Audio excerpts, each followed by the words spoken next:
Baik, untuk topik kita hari ini adalah tentang frame based expert system.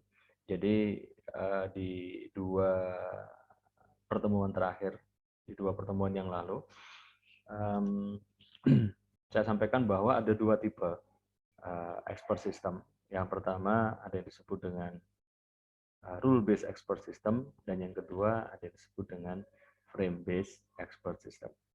Nah, untuk rule based expert system intinya adalah bagaimana kita membuat sistem cerdas atau sistem pakar yang berbasis aturan, di mana aturan itu kemudian merupakan representasi dari pengetahuan yang diakuisisi dari seorang pakar, yang kemudian dimasukkan ke dalam knowledge base dalam bentuk aturan-aturan.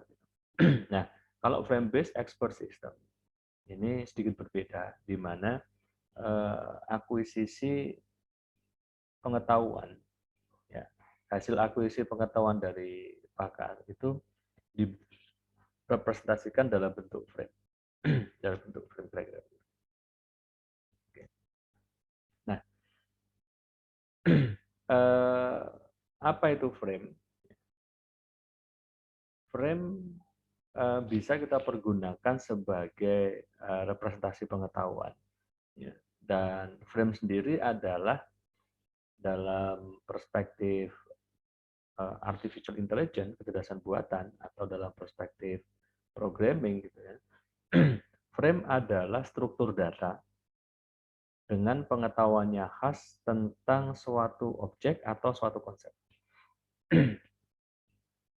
Jadi frame adalah struktur data, jadi ada struktur data yang di dalamnya mencakup atau berisi informasi atau pengetahuan yang khas tentang suatu objek atau tentang suatu konsep. Nah, itu frame. Nah, setiap frame itu memiliki nama. Jadi ada nama dari frame dan satu set atribut atau slotnya. Jadi berisi nama frame-nya, dan satu set atribut dari si frame tadi. Ya, atau kita sebut dengan slot. Jadi misalnya ada nama, misalnya berat badan, tinggi badan, usia, itu adalah slot atau atribut dari frame yang kita kasih nama orang. Jadi ada satu frame, ya. Frame itu misalnya kita kasih nama orang, gitu. Frame orang, dan bukan namanya nama orang, bukan nama orang misalnya kayak Andi atau siapa, enggak. Tapi ada satu frame, ya. Ada satu struktur data yang kita kasih, struktur data ini kita kasih nama orang atau people, contohnya gitu. Nah, frame tadi itu punya atribut. Sama seperti orang itu punya atribut. Orang punya nama, berat badan, tinggi badan, usia, dan sebagainya. Kalau misalnya kita bikin satu struktur data komputer misalnya, ya, struktur data tadi kita kasih nama komputer, gitu. Ya. Bisa jadi model komputer, prosesor, memori, harga, itu adalah atribut atau slot dari frame komputer tadi. Misalnya kita bikin struktur data mahasiswa, gitu. Mahasiswa nanti bisa muncul nomor mahasiswa, nama mahasiswa, IP semesternya, IPK-nya, dan sebagainya. Sudah boleh KP atau belum, sudah boleh skripsi atau belum. Gitu. Ya, itu contoh frame. Nah, ini sesuatu yang mungkin Anda sering lihat, gitu. Misalnya ada satu boarding pass, gitu. Ya, boarding pass, di situ sebelah kiri Anda lihat tuh satu struktur data. Ya. Kita kasih nama boarding pass. Gitu. Nah, kemudian di situ ada carrier, nama penumpangnya, nomor penerbangannya, tanggalnya kapan, dia duduk di kursi nomor berapa, dari mana, mau kemana, boarding jam berapa, gate berapa, itu frame. itu. Oke, jadi sebelah kiri sebelah kanan ya itu contoh frame. Jadi sekali lagi frame tadi itu adalah apa? Struktur data ya, dengan informasi atau pengetahuan yang khas, yang spesifik tentang sebuah objek. Kalau dalam contoh ini objeknya satu, objeknya satu yaitu yang ada di sini kan, ada di sini nih. Artinya frame itu harus secara spesifik menunjukkan satu objek. Orang ini, Mr. Black ini, kan dia punya apa namanya? Punya atribut,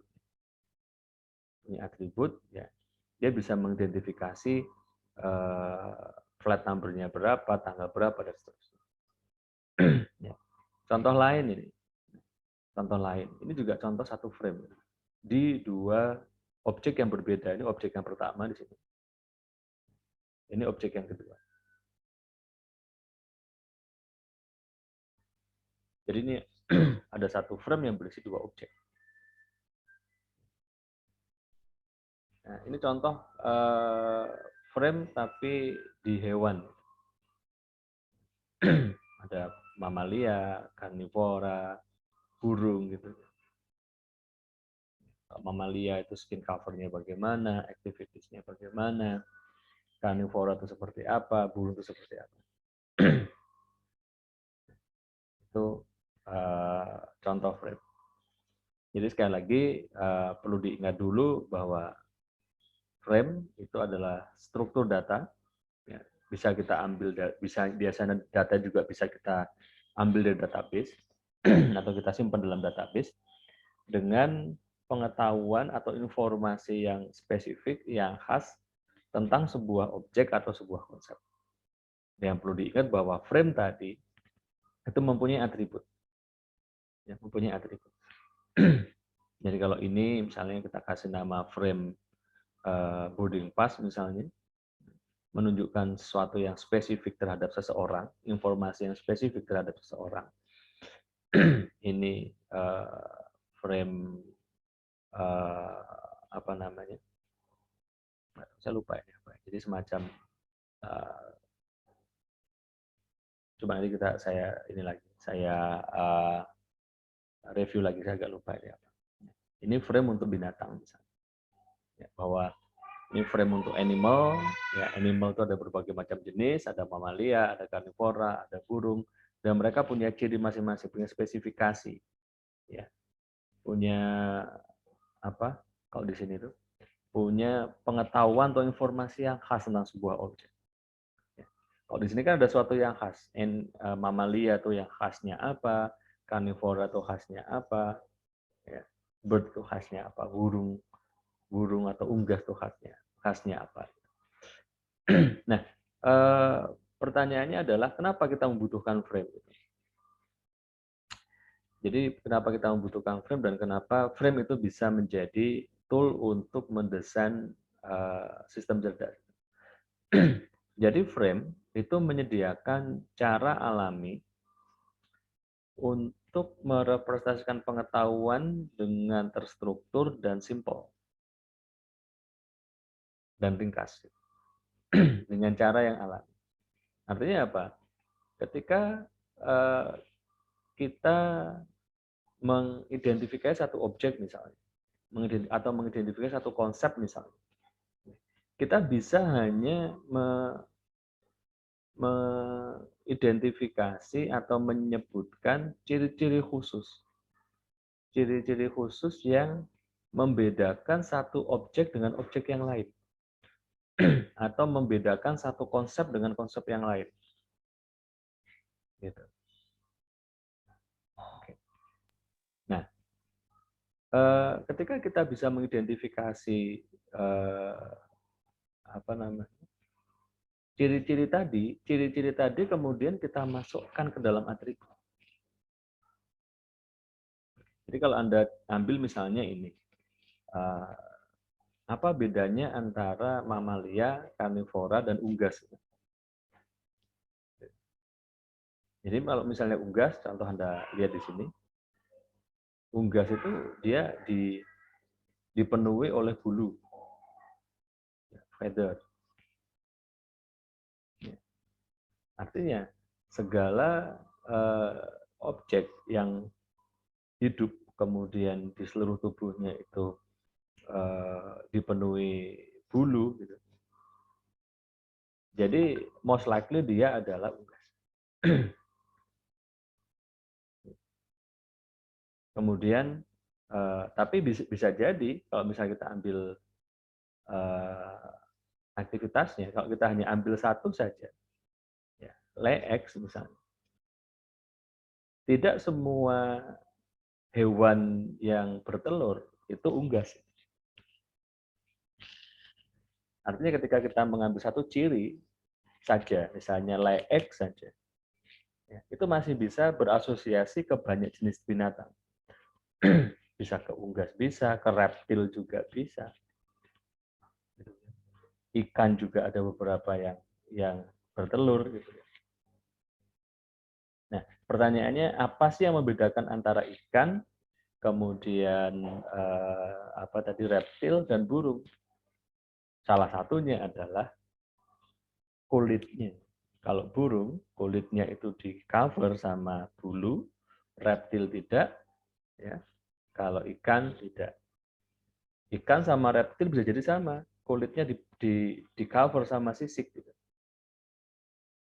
Tapi yang membedakan kalau ikan, dia hidupnya di air, misalnya aktivitasnya dia di air, dia nggak bisa hidup tanpa air, gitu misalnya. Kalau reptil, ya, dia hidupnya tidak di air, itu salah satu yang membedakan. Nah, ciri-ciri itu, ya, ciri-ciri itu dalam konteks ini adalah skin cover, aktivitas, ini apa namanya, appearance dan sebagainya, itu bisa dijadikan apa namanya, atribut-atribut yang kita masukkan ke dalam slot, ya, dalam kumpulan atribut di dalam frame untuk membedakan satu objek dengan objek yang lain atau satu konsep dengan konsep yang lain. Nah, itulah kenapa kita menggunakan frame. Karena dia menyediakan cara alami untuk merepresentasikan pengetahuan dengan terstruktur dan ringkas. Ya. Kemudian dengan frame itu bisa mempercepat komputasi dengan melokalisasi daerah pencarian. Ya, melokalisasi daerah pencarian. Jadi dalam kasus ini misalnya, ketika ada ciri-ciri seorang atau seekor hewan ini dia bertelur gitu, maka dia akan mencari frame-frame di mana dia menunjukkan bahwa ciri hewan yang bertelur. Dia nggak akan masuk ke frame-nya karnivora, dia akan nggak masuk ke frame-nya mamalia karena karnivora dan mamalia dia nggak bertelur. Ya. Contoh itu bisa mempercepat proses komputasi. Jadi tidak semua objek itu akan dia cari. Gitu. Nah, kemudian yang ketiga menyediakan cara untuk mengorganisir pengetahuan dalam slot atau kumpulan atribut tadi untuk menggambarkan berbagai atribut dan karakteristik dari objek. Dan ini frame ini mudah dikembangkan. Nanti akan bisa masuk ke object oriented programming. Nah, informasi apa sih yang perlu kita masukkan dalam frame? Tentu saja yang pertama nama frame tadi. Ya, nama frame, kemudian hubungan satu frame dengan frame yang lain, satu frame dengan frame yang lain, kemudian nilai slotnya atau masing-masing atributnya. Kalau misalnya Anda belajar basis data, misalnya database, satu tabel itu punya field itu punya atribut, ya kan, punya value-nya apakah dia numerik atau teks atau boolean dan sebagainya. Kemudian nilai default dari slot, gitu kan. Misalnya dalam frame mobil sebagai contoh gitu, ada slot jumlah roda misalnya atau atribut jumlah roda. Maka defaultnya 4. Kalau mobil ya. Ada juga mobil roda 3 juga ada. Tetapi defaultnya kalau mobil kan rodanya 4. Bisa juga misalnya ada nilai rentang dari slot. Gitu. Misalnya kalau harga mobil misalnya, harga mobil itu range-nya antara 100 sampai 300 juta sebagai contoh. Nah, ada dua cara prosedur untuk attach ke slot. Ada dua prosedur untuk attach ke slot. Nanti akan kita bahas detail. Ada disebut dengan when change procedure. When change procedure itu dieksekusi ketika ada informasi baru yang dimasukkan ke dalam slot. Ada informasi baru yang dimasukkan ke dalam slot. Yaitu when change procedure. When needed procedure itu akan dieksekusi ketika informasi itu diperlukan untuk proses pengambilan keputusan atau penyelesaian masalah. Tetapi nilai slot tadi itu tidak dispesifikasi secara khusus pada awal. Yaitu informasi dalam frame. Nah, ini contoh ya. Contoh frame.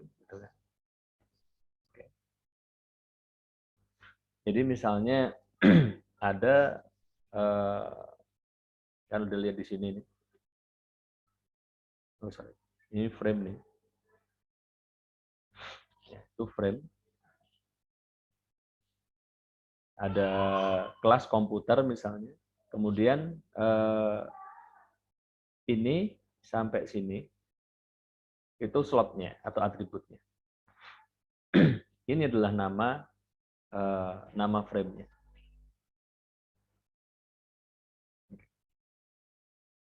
Nama frame-nya.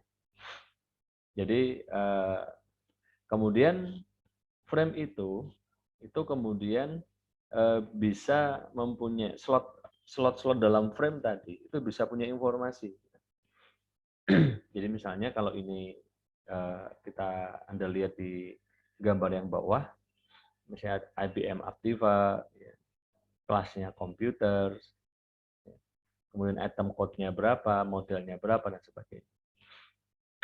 Nah, kalau zaman dulu, ya ini masih model lama ya. Zaman dulu kalau Anda ingat masih pakai floppy, ya, masih pakai disket gitu.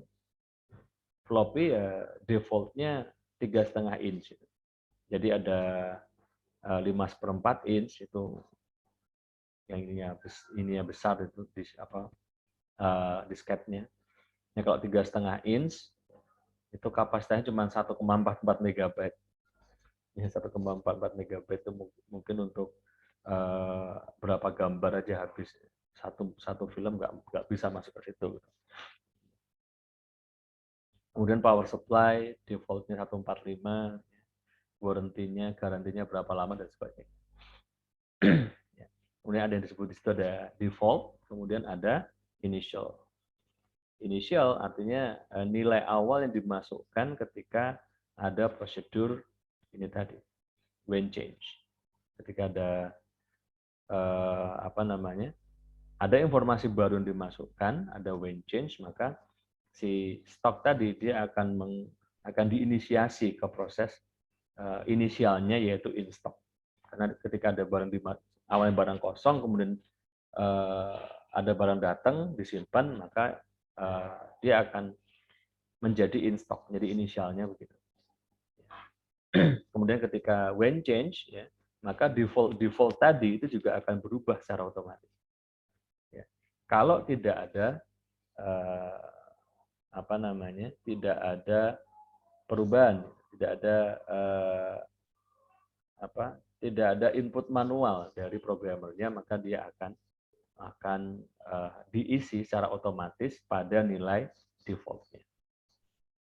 Nah, pada object relation yang biasa dipakai juga untuk object oriented programming yang nanti bisa kita pakai untuk frame based expert system, ya konsep yang pertama adalah disebut dengan generalization atau generalisasi gitu, ya, generalisasi.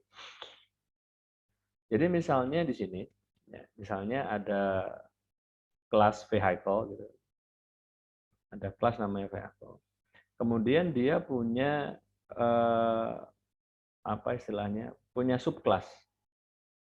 Punya subkelas. Jadi di sini ada satu frame yang namanya boat, gitu kan. Ya. Boat is a vehicle. Jadi kapal itu adalah salah satu jenis kendaraan. Ini ada subkelas yang lain, misalnya mobil juga is a vehicle. Airplane juga sama, adalah satu kendaraan. Artinya, misalnya di sini dalam frame mobil di sini, dia punya superclass. Superclassnya apa? Superclassnya vehicle. Dan dia bisa juga punya subclass. Mobil punya subclass. Misalnya apa? Ada van, ada sedan, gitu kan. Ada minibus, misalnya. Ada macam-macam. City car sebagai contoh. Boat juga punya subclass. Ya, misalnya dia punya fishing boat, dia punya cruise boat. Ya di sini bisa jadi dia akan punya satu subclass lagi. Misalnya di sini ada MPV gitu. Ya. Dia superclassnya adalah car. Ya, MPV is a car. Itu generalization. Jadi mobil ini dia punya superclass yaitu kendaraan, dan kendaraan punya subclass yaitu mobil. Kira-kira begitu. Nah, ada yang disebut dengan aggregation. Aggregation. Agregat. Jadi kalau tadi pada apa namanya? Pada generalization itu lebih ke apa ya? Kriteria dan subkriterianya atau kategori dan subkategorinya kira-kira gitu. Nah, kalau untuk aggregation itu adalah bagiannya. Misalnya mobil, ya, ada kelas mobil. Gitu. Nah, bisa jadi dia punya subkelas. Subkelas misalnya ada subkelas chassis, subkelas engine, subkelas transmission. Gitu. Di mana subkelas misalnya engine is a part of bagian dari mobil. Transmission is part of car. Chassis is a part of car. Sehingga kalau kita lihat di sini engine, ya, dia superkelasnya adalah mobil dan dia adalah bagian dari mobil. Gitu. Itu aggregation. Yang ketiga disebut dengan association. Association, asosiasi. Ini bukan bagian, bukan subkategori, tetapi bisa menunjukkan dua objek yang berbeda. Dua objek yang berbeda. Jadi hubungan dua frame yang berbeda. Ya. Jadi kalau misalnya di sini ada satu kelas orang misalnya, namanya Mr. Black gitu. Ini bisa jadi ini frame orang gitu kan. Nah, kemudian di sini adalah frame vehicle. Bisa jadi orang dia nggak punya mobil tapi dia punya sepeda, dia punya motor dan sebagainya. Oke. Jadi kita bisa menghubungkan dua frame tadi, frame orang dengan frame vehicle. Jadi orang di situ dia mungkin bisa punya atribut umurnya berapa, alamat di mana, pekerjaannya apa, gajinya berapa, bisa begitu kan? Nah kemudian frame orang itu bisa dihubungkan dengan frame kendaraan. Ya, jenis kendaraan, atributnya misalnya jenis kendaraan, di situ ada mobil, ada sepeda, ada motor, ya kan. Kemudian masing-masing itu punya atribut juga. Misalnya kalau kendaraannya rodanya berapa gitu. Nah, tadi kalau sepeda roda 2 misalnya, atau jarang roda 3 ya, jarang. Mobil rodanya 4 dan sebagainya. Dan ya informasi yang lain berhubungan dengan kendaraan yang dimiliki oleh si objek yang ada di frame orang tadi. Jadi selain jumlah roda, warnanya apa dan sebagainya. Ya. Jadi ada frame car yang kelas ada frame kendak vehicle misalnya, ya, dia super kelasnya Mr. Black. Mr. Black. Yaitu, nah hubungannya ada misal dalam apa hubungan Mr. Black dengan komputer misalnya. Hubungannya adalah own, dia memiliki. Nah, hubungan kebalikannya, komputer belongs to Mr. Black. Nah, ada beberapa sifat dari frame-based expert system ya, yang bisa kita pakai juga untuk object oriented programming. Ya, yang pertama disebut dengan inheritance. Inheritance. Artinya, inheritance itu atribut-atribut yang dimiliki oleh superkelasnya itu akan juga dimiliki oleh subkelasnya. Jadi Anda ingat bahwa satu frame itu punya nama, punya atribut, atau punya slot. Nah, inheritance, ya, turunan, ketika frame itu dimiliki oleh, atau atribut dimiliki oleh superclass dari sebuah frame, ya, itu akan diturunkan atributnya ke dalam subclass frame yang di bawah subclassnya. Ya contoh misalnya ada frame ada kelas misalnya zero emission vehicle. Jadi kendaraan yang zero emission itu dia punya atribut W dalam kilogram dan punya top speed, punya berat sama top speed.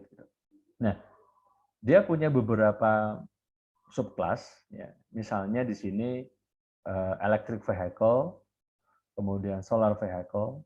Solar vehicle ini maksudnya bukan kendaraan yang bahan bakarnya solar, tapi tenaga matahari gitu, solar cell. Ya. Mentang-mentang namanya solar vehicle, oh ini bahan bakarnya solar nih. Kok bisa solar tuh zero emission itu? Enggak, ini sebetulnya adalah solar cell. Gitu. bukan solar Pertamax, kemudian Pertalite, bukan itu. Kemudian yang ketiga muscle vehicle, ya. Kendaraan tenaga otot. Gitu.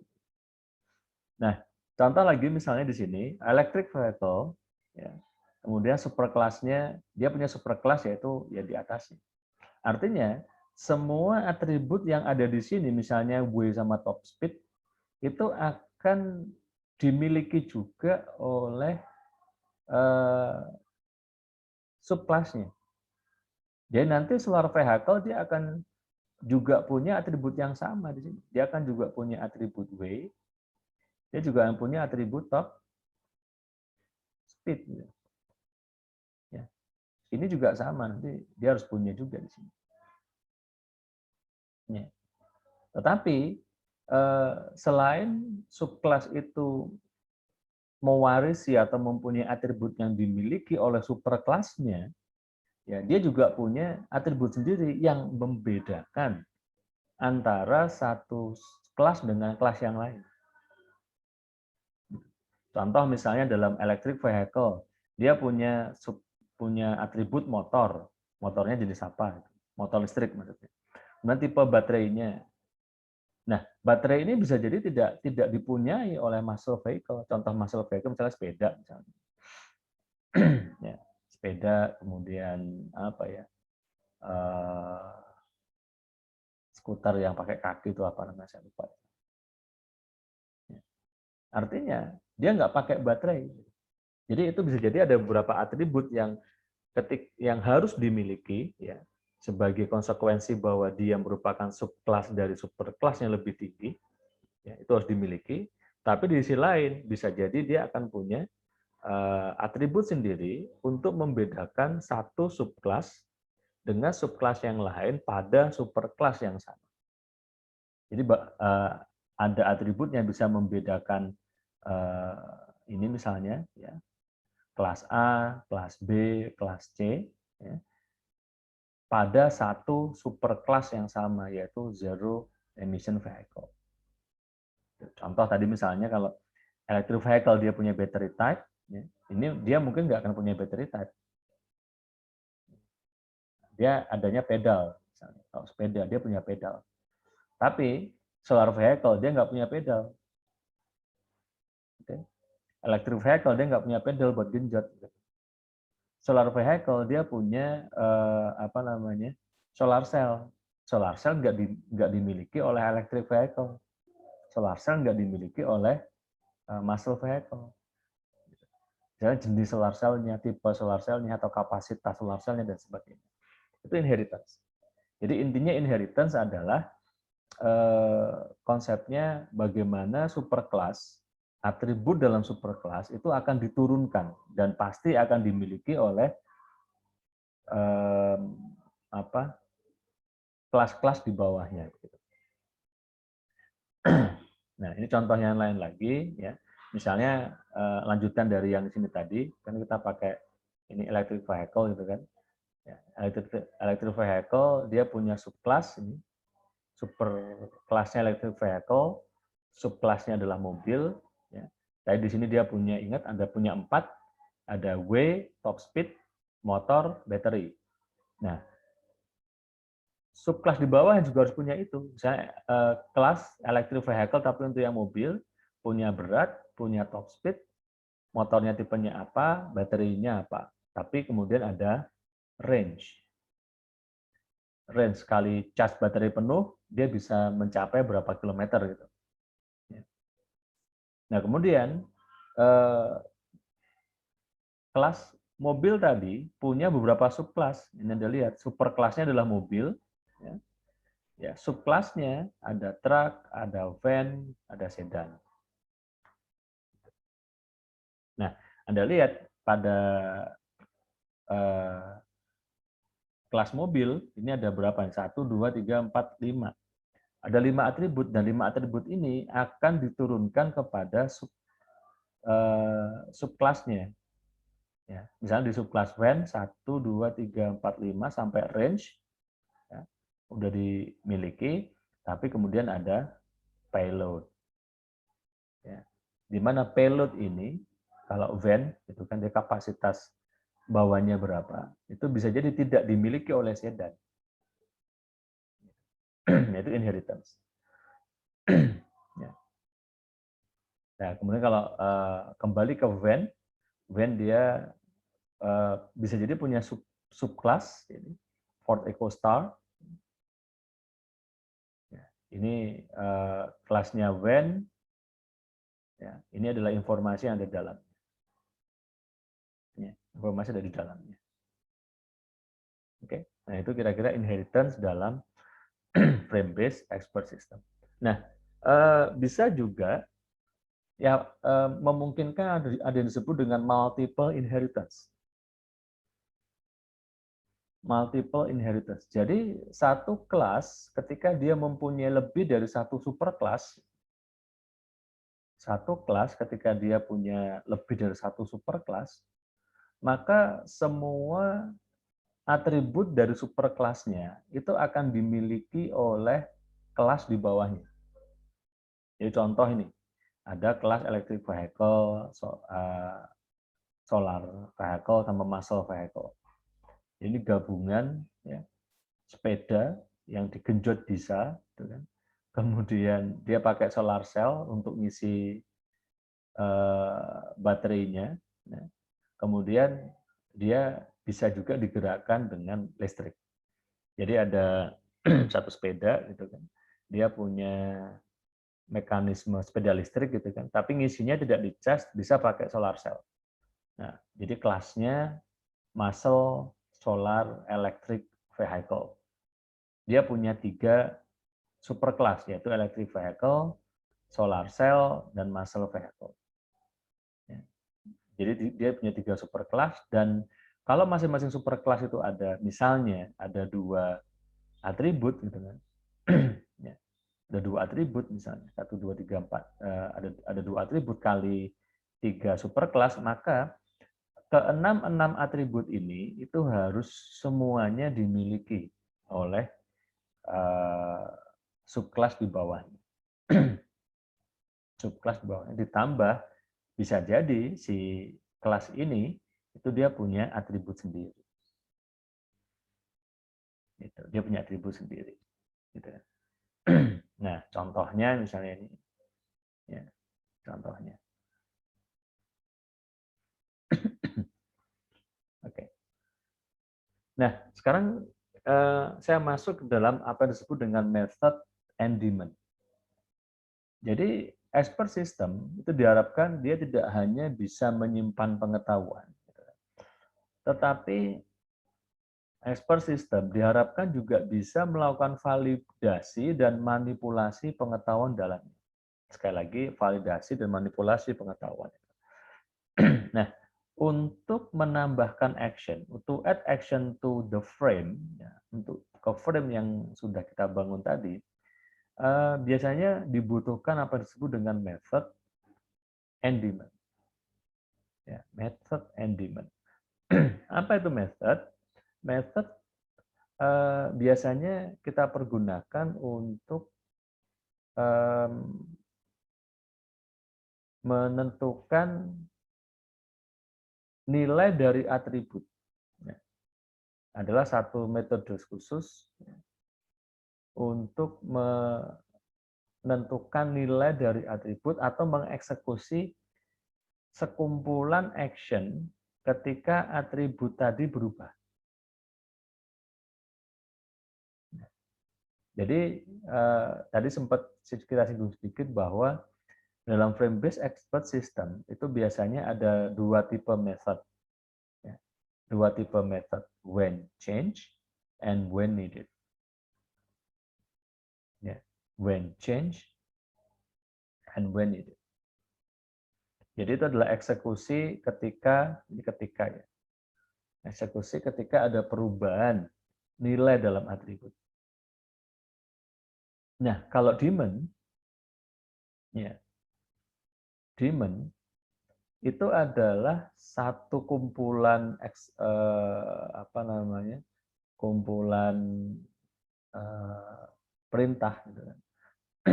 Bisa jadi sebuah program atau proses di mana dia merupakan bagian dari program atau proses yang lebih besar, seperti modul sederhana, gitu. Ya. Yang dormant sampai satu kondisi tertentu itu terjadi.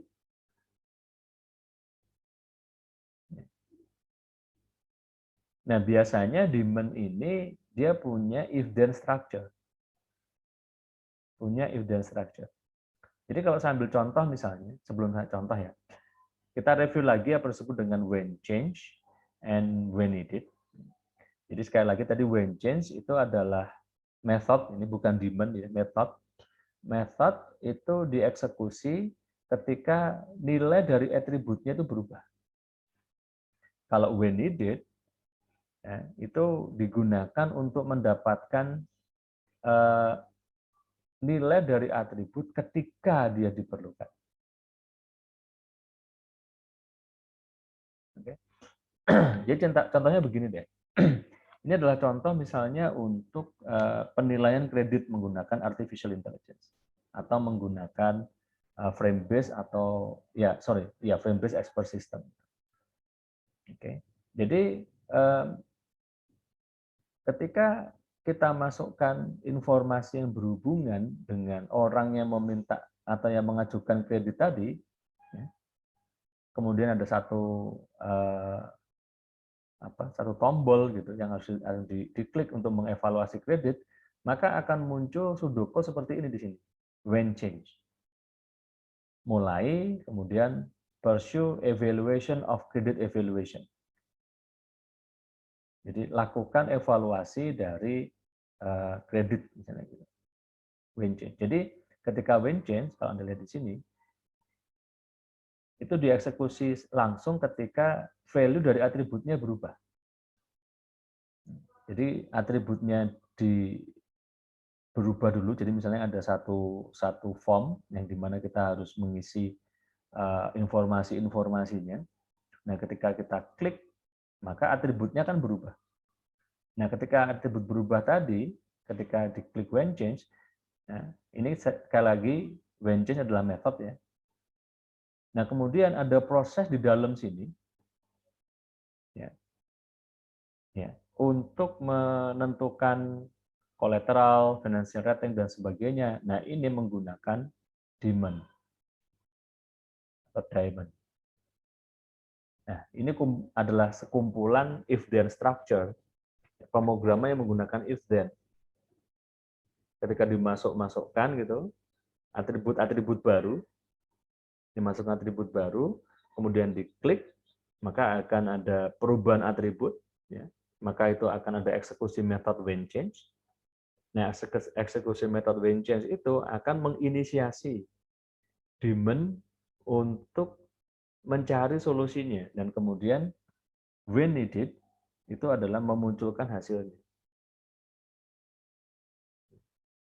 Memunculkan hasilnya. Nah, itu perbedaan antara method dan daemon. Nah, kemudian bagaimana inference engine dalam frame-based expert system? Nah, kalau pada rule-based expert system itu nampaknya lebih simpel ya, bahwa inference engine dan knowledge base-nya, khususnya di knowledge base, ya, itu berisi kumpulan rule. Gitu. Jadi dalam rule-based expert system, ya, the inference engine links the rule contained in the knowledge base with the data given in database. Jadi Anda bayangkan dalam rule-based expert system, kita review lagi, ada knowledge base yang isinya banyak aturan. Gitu. Ya. Nah, kemudian inference engine itu menghubungkan data yang dimasukkan ke dalam database dengan knowledge base-nya untuk mencari keputusan. Oke. Nah, tetapi beda dengan di frame base. Dalam frame base expert system, aturan-aturan ini itu mempunyai peran sebagai auxiliary, khususnya dalam daemon tadi. Dan frame itu merepresentasikan sumber utama dari knowledge. Di sini kedua-duanya, baik method dan daemons, itu digunakan untuk menambahkan action ke dalam frame. Sehingga tujuan dari frame-based expert system itu bisa bisa di-establish, ya, bisa dalam metode method atau dalam daemon. Jadi bisa saja method dan daemon itu jadi satu di dalam frame-based expert system. Ya. Tapi yang membedakan adalah intinya dalam rule-based expert system, ya, knowledge-nya itu berisi rule, ya, berisi aturan. Oke. Kemudian dalam frame-based expert system itu frame-frame tadi itu adalah sebagai sumber utama dari knowledge. Sumber utama dari knowledge. Nah, ini kira-kira silakan Anda amati tentang bagaimana tahap-tahap kita membuat atau membangun frame-based expert system. Ya, pertama tentukan masalah dan ruang lingkup sistemnya gitu kan. Kemudian tentukan kelas dan atributnya sampai ke subkelas dan atributnya, subkelas, superkelasnya apa dan sebagainya. Itu hubungan antara satu frame dengan frame yang lain gitu kan. Menentukan instance-nya, tadi kalau Anda perhatikan, nanti akan saya share lagi materi dan videonya. Di slide-slide sebelumnya ada instance gitu kan. Ya, kita review sedikit saja. Nah ini misalnya sampai di sini, ya. Kelas van untuk superkelasnya car, kemudian electrical dan zero emission, itu instance contohnya di sini. Artinya ada frame, ada kelas, ada subkelas, ada instance. Nah, itu yang harus di-set dulu. Kemudian desain display-nya. Kemudian tentukan when change sama when needed methodnya. Define rule-nya. Ini adalah di method. Di sini adalah di daemon. Kemudian evaluate and expand the system. Nah, contoh misalnya, ini misalnya ada satu informasi frame yang dimasukkan dalam sebuah database gitu kan. Jadi ini ada ada misalnya database untuk rumah-rumah yang dijual gitu kan, di sebuah agen jual beli rumah, agen properti gitu kan. Ya. Nah, ini ada misalnya ada area, ada tabel-tabelnya, ini areanya, kemudian suburb itu bisa jadi tingkat kecamatan kali ya. Kecamatan, ini harganya, tipenya, apakah house, rumah, atau townhouse, atau unit. Jadi kalau rumah itu biasanya dia berdiri sendiri, dia punya tidak berhubungan satu dengan yang lain, tidak connect satu dengan yang lain. Artinya dia punya dinding sendiri dan sebagainya. Tapi kalau townhouse itu biasanya dindingnya nempel. Satu rumah dengan rumah yang lain dindingnya nempel. Kayak di perumahan. Dan dia punya paling enggak 2 tingkat. Gitu. Paling enggak 2 tingkat. Dia juga punya, masing-masing punya halaman depan, halaman belakang sendiri townhouse. Nah kalau unit, ya, unit itu biasanya satu rumah atau satu townhouse itu bisa mempunyai terbagi menjadi beberapa unit. Ya. Anda bayangkan kalau ada satu hotel atau apartemen, ya, ada apartemen yang satu kamar tidur, ada studio, ada 2 kamar tidur. Nah, satu apartemen tadi disebut dengan satu unit, satu satu tempat yang jadi tinggal di tadi satu unit. Jadi orang bisa beli unit dalam apartemen tadi atau unit dalam house. Jadi house juga bisa satu rumah besar dibagi menjadi beberapa unit juga bisa. Ya, memungkinkan juga. Kemudian bedroomnya ada berapa? Ya, informasi tambahan yang lain misalnya bathroomnya, kamar mandinya ada berapa? Bahan construction-nya pakai apa? Weatherboard atau pakai brick? Ya kalau di Indonesia biasanya ya sekarang udah pakai batu bata semua. Atau paling nggak bata ringan atau apa namanya yang pakai semen itu. Tapi kalau di sana di luar biasanya bisa papan weatherboard atau brick. Kemudian ini nomor telepon yang bisa dihubungi, gambar filenya sama text filenya. Nah, itu dalam database misalnya muncul seperti itu. Nah, kemudian kita bisa menentukan, jadi itu tadi yang pertama ya, kalau kita membuat expert system, buat kelas sama atributnya. Gitu. Nah, ini kelasnya. Ini kelasnya misalnya kelas properti, dan ini atributnya. Atributnya itu bisa berisi semua informasi di dalam database tadi. Kalau ini kita hubungkan misalnya dengan business intelligence, gitu kan, dengan business intelligence, bisa jadi kita tidak perlu semua field dalam database ini. Bisa jadi kita hanya perlu areanya saja, ya, atau suburbnya saja, harganya, misalnya cuman 3 ini yang kita perlukan misalnya, ya. Bisa juga.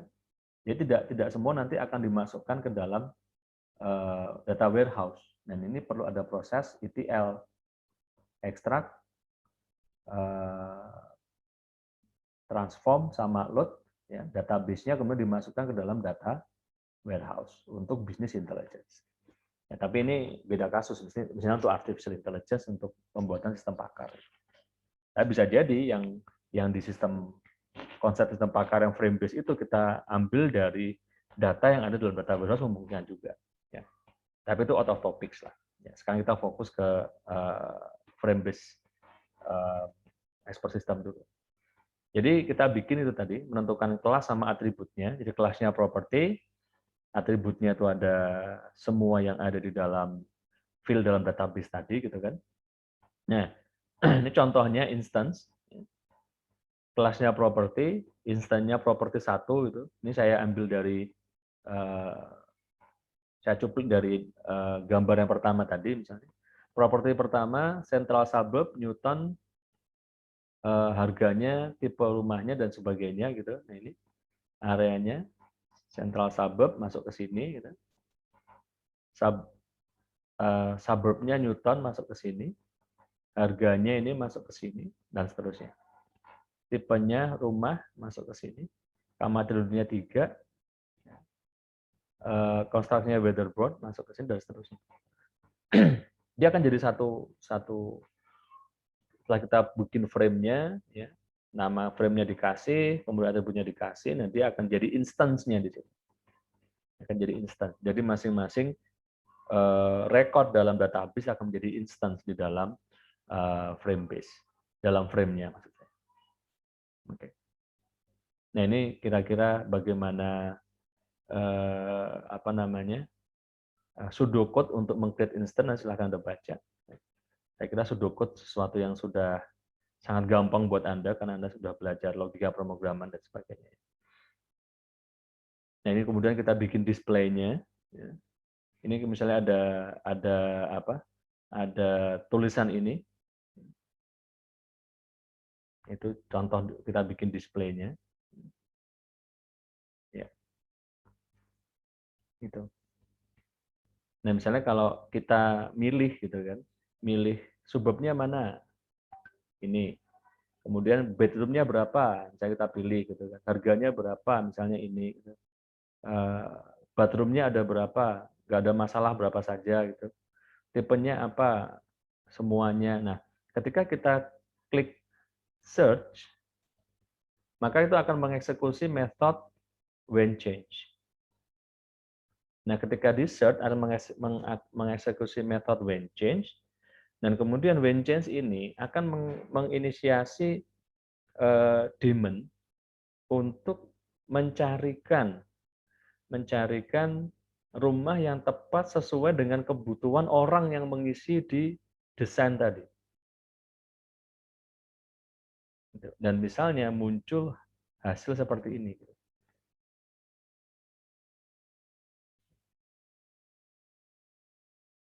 Nah, ini adalah ketika when needed, jadi ketika dia memilih satu rumah, misalnya rumah ini gitu, klik satu gitu, maka when needed itu maka dia akan memunculkan atribut-atribut dari si instant ini. Ini atributnya ini.